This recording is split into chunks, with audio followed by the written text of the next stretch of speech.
Hello everyone, how are you guys doing? Hope you guys are having a wonderful day, and today I am here with a guide on how to get the easiest boss pet in the game. The Chompy doesn't count, I don't think it's a boss, but this is the easiest boss pet in the game, and this is going to be over how to kill Chaos Fanatic. Chaos Fanatic, easiest boss pet in the game to get by far. The KC to get the pet is 1 in 1,000, or that's the estimated KC that you should get it in. And yeah, you can kill like 40 plus an hour if you have decent stats like I do, and you put a little bit of effort into it. It's really easy. It's by far the quickest boss pet. So we're gonna get into how to do this and how to go about killing the thing. So first we're gonna start off with the inventory setup that you're gonna want. Basically, as you can see here, I went for a prayer / range bonus hybrid. If you get black d'hide, you don't get any of the prayer bonus, so it's kind of nice to have. You can get armadillo if you want. You're gonna have to take away probably the archer's ring if you do that, but it's up to you if you want to put more money into it. If you don't feel comfortable taking some of this stuff out because maybe you get smited for your fucking, I don't know, Ceradon with d'hide top, just take out the archer's ring and replace it with the ring of glory or ring of life, whatever you want to do. My bad. But yeah, this is kind of where we are with that. So I mean, obviously some small replacements that you can make. You could put this with the glory, which I have in my inventory. You're going to need a glory either way. Archer's ring, obviously ring of life. You could put Bagagians here if you want, armadillo here. You can also downgrade to a Runescape bow and a book, but I just recommend you spend the money on a toxic blowpipe. It's going to make your kills like so much faster, and it is so worth it in the end, like the amount of time that you would spend here to get a pet. So that'll be it for our inventory setup, or that would be it. Alright, so that is it for our armory setup. Now we're going to go over to the inventory. Now, before I say anything, there are 2 ways to go about killing this. This is the more effective method that I have found, not really found, but that I've tested myself. So this is going to be one where you take 4 ranging potions, 2 Ceradon brews for peak hayers, and a shit ton of prayer potions. So this is for the more advanced person here. You also need stews. Why do you need stews? Because after you drink a stew, the bowl stays in your inventory, and that is good because you want your inventory at all times to be filled, because the Chaos Fanatic, like the Chaos Ellie, kind of has a special attack where it takes off your armor and also your weapon, which is very annoying to have to put back on during the fight. So on top of that, you're going to want a looting bag so that you can put just your loot in, because you're going to have a lot of stuff coming in and not many things leaving your inventory. On top of that, a Gorok teleport. If you don't have that, use the obelisk in the wilderness. The closest one that you can get to if you don't have access to this is just teleport to the Corporal Beast Lair, run over here and teleport around until you get to level 44 wilderness right here.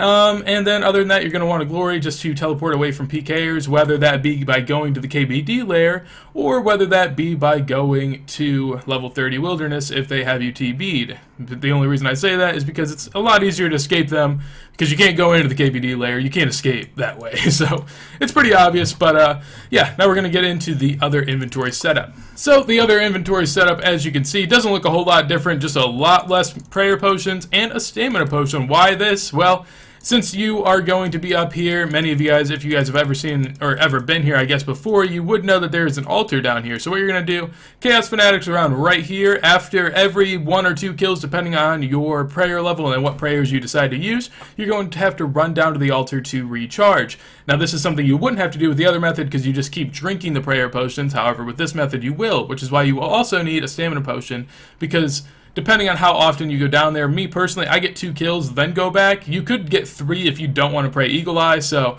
it all just depends. If you end up seeing that you run too much, take some more stamina potions. If you don't run barely at all, then you don't need it. So work that on your own. Personally, I just recommend 1 because it's pretty easy to, guide where you're going from there.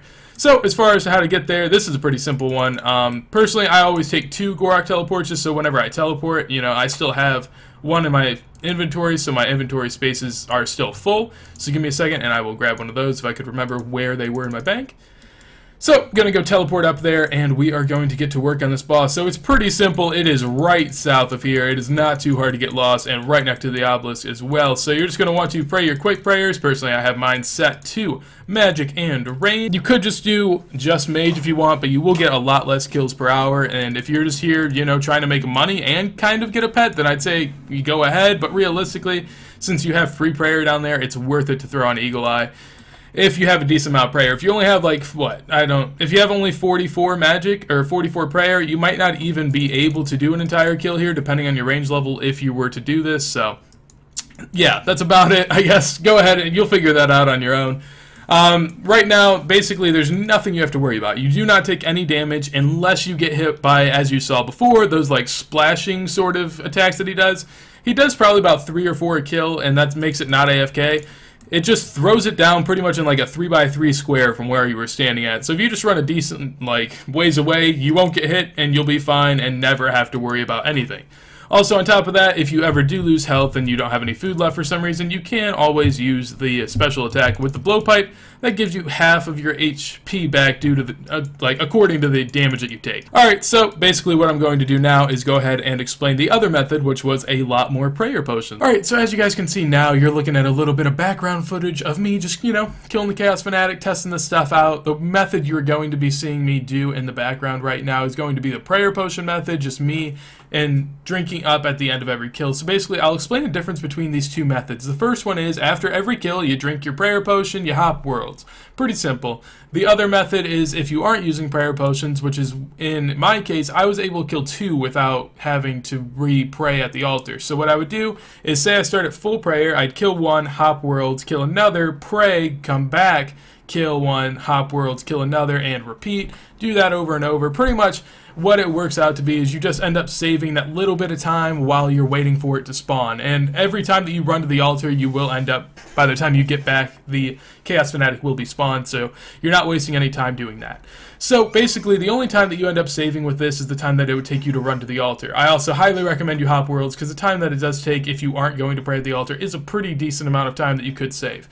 So what I found was, with the prayer potion method, you can get 48 kills here per hour. Now, you could have higher range. I have 93. I would imagine you could get between 50 to 52 if you had 99.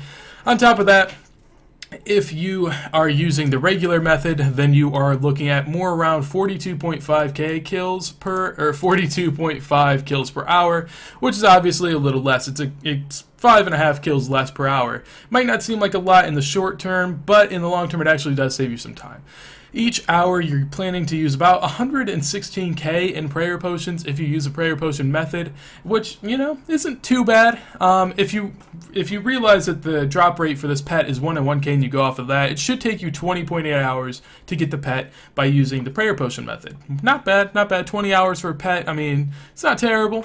Also, on top of that, if you plan on using the regular method, that's going to take you about 23.5 hours. So the total hours that you save by using the prayer potion method is 2.7 hours, which is a decent amount of time.